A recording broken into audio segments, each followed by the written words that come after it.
2. What is God? Previously, I discussed how religion was our first attempt to answer the many mysteries of life, like why natural disasters occur, why we dream, and why we die. So in this segment, we discuss the most important concept in all religions. The concept of God is so central to religion that it's like you cannot have a house without a builder. So why was God so fundamental to early humans? The German anthropologist Ludwig Feuerbach, in his 1841 book The Essence of Christianity, has a very simple answer. He argued that we humans are not created by God, but it is the reverse. Humans created God. He looked at the characteristics we associate with God, like compassion, universal love, all-knowing, and all-powerful. If you look carefully, these are nothing but unfulfilled human desires. I wish I were the most powerful person in the world. I wish I lived forever. I wish I knew everything. I wish and I wish.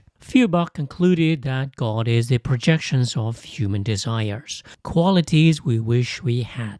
So for Feuerbach, God is a decorated and fully spec'd out human being with unlimited RAM, unlimited GPU, unlimited CPU, and unlimited storage. Why do we need that? Because despite the fact that it's a physical impossibility, human desire is endless. This idea influenced Freud's theory of human psyche too. Our unfulfilled childhood urges, desires, and memories either come and haunt us later in life or turn us into great storytellers, artists, and business people. So, God is a goal, a perfection that motivates humans to aspire for higher things in life. Also, no coincidence that Freud started his own religion called psychotherapy, today with millions of people visiting their therapy churches on a weekly or monthly basis. We all have unfulfilled urges and wishes. If you can't achieve them, at least you can talk about them. So, God or gods are created in the image of man.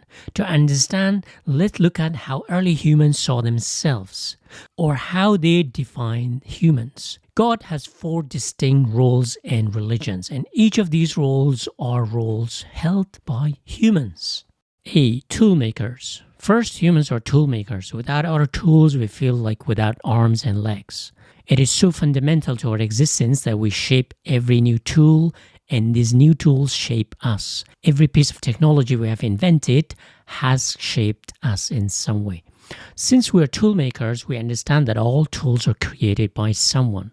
The logical conclusion is that these things that are not created by humans must have been created by a bigger creator or a giant toolmaker who must have also created humans. So who's the ultimate creator? God becomes a necessary concept. In psychology, there is an approach called structuralism, which defines human consciousness as a structure, like a building or a house. This German analytical approach breaks down consciousness into 3 parts. The conscious, the fully lit ground floor, where everything is visible, and subconscious, the one below, a bit dimmer, and finally the unconscious, which sits in the dark underground. So our conscious mind is the tip of the iceberg, or just a pair of binoculars. Our imaginative capabilities sit below in the subconscious and the unconscious world, where giants, monsters, even gods roam around. Also, psychotherapists sit there. So to understand the world, early humans came up with a creator. Imagine you see a house in the desert. You immediately think someone must have built it. In other words, it didn't magically appear there. This way of thinking makes sense because if you believe that things magically appear, you would just chill in your cave and do nothing. So early humans saw the world functioning in a certain way. So they thought someone must have made it that way. God was the ultimate toolmaker. B. Parent. Second, every human being has parents. As babies, our parents are our entire world. We rely on them for everything, including feeding us as well as wiping our bottoms. So, our parents are our creators, who not only physically create us after getting drunk, but also emotionally and socially shape our personality into a fully grown human. Of course, today the iPad and the internet do that instead. So who is the ultimate parent? I mean, before the invention of the internet, God was and has been the ultimate parent for as long as humans have been conscious. Early gods were good fathers or good mothers who held your hands as you navigated life. They would help you with your problems, console you when you were sad, looked after you when you were sick, gave you comfort and support when you need it, and just someone who had your best interest in life. Even Turgenev, the Russian novelist, said that once you become a parent, you're in love for life. In other words, nobody loves you more than your parents. So a loving God was necessary in your life, in your old age, and when your own parents were not around. No coincidence that children and babies don't care about religion and don't have religious duties like praying or fasting until they become adults. When you're young, your own parents are your gods. They look after you physically and emotionally. But as adults, human needed God. Just as your own parents get mad at you when you do something bad, God also gets mad and sometimes takes out his belt to punish you. Earlier gods were a bit harsher because life was harsher back then. As humans have evolved softer, so has God become a bit softer. The same is true about modern parents. Except for some tiger parents, most parents are pretty soft. There are many examples of father god and mother goddesses around the world. According to Carl Jung, the archetypes of the mother and the father are the oldest among humans, like the DNA we share with our earliest ancestors. So it makes sense we replace our parents with God, the ultimate authority, as we grow up. If we all have parents, why do we need God?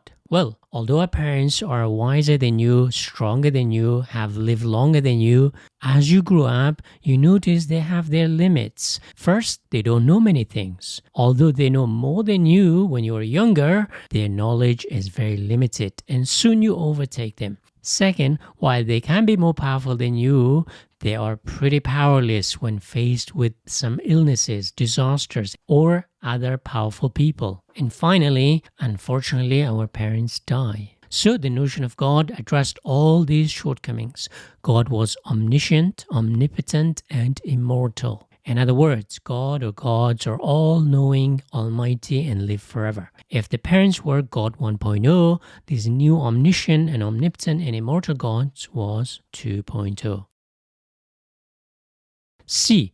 Tribal protector. Third, since life is a competition, we compete for food, shelter, mates, and etc., the need to have a strong protector on our side is fundamental. There are times when we're strong enough to defeat others, but when we become weak and cannot defend ourselves, and especially in the absence of a strong parent, we need to rely on a powerful entity to look after us. Just like your parents, other people also had parents. So these parents often fought against each other. The early gods were pretty much like humans, albeit a bit stronger. While they had some great qualities, they also had some flaws. Among early religions, polytheism or multiple gods was a common thing. While there was a hierarchy among these gods, they were also very independent and sometimes they often fought among themselves. This is beautifully depicted in the Greek epic of the Iliad and Odyssey by Homer. There were also opposing gods, each supporting their own tribes. Just as humans competed on the ground, gods too competed in the sky.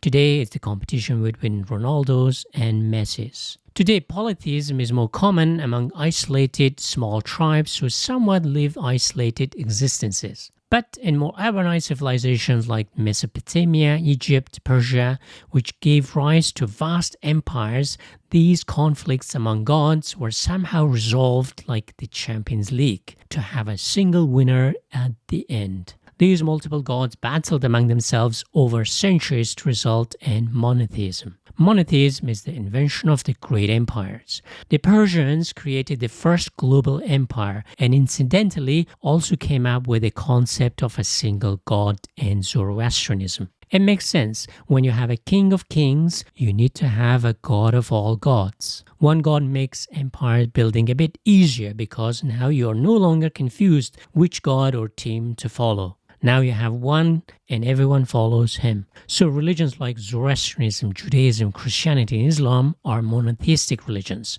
all coming from the same region, while religions like Hinduism is polytheistic. Over time, monotheism basically conquered most of the world. Now, Islam and Christianity combined make up more than half of the world's population, with 4.3 billion followers, or 55% of the world population. In the same way that big clubs like Barcelona and Real Madrid are worshipped by more people than the other 50 clubs combined. But the solo god without another rival is pretty boring. So we have to have another entity that counterbalances the good god, just as we need Barcelona to challenge Real Madrid. We have Satan, or the devil, or other team. So most religions do have a devil figure who is the bad guy, like a bad influencer who tells you to do naughty things. Aside from polytheism and monotheism, there are also religions with no god. For instance, Buddhism is atheistic in that it doesn't believe in the concept of God or permanent soul. Born from Hinduism, Buddhism believes that the reality we envisage is illusion, and gods are just part of that illusion we have created. The only thing that is real is consciousness and now. Buddhists do believe in reincarnation. In other words, when we die, we are reincarnated to another being, and the goal is to escape this cycle of suffering. Another Indian religion that does not recognize God is Jainism, which puts all the responsibility onto us humans. In other words, you cannot blame God for screwing things up. If something goes wrong, you are responsible. If the world is messy, because we messed it up, not God or devil.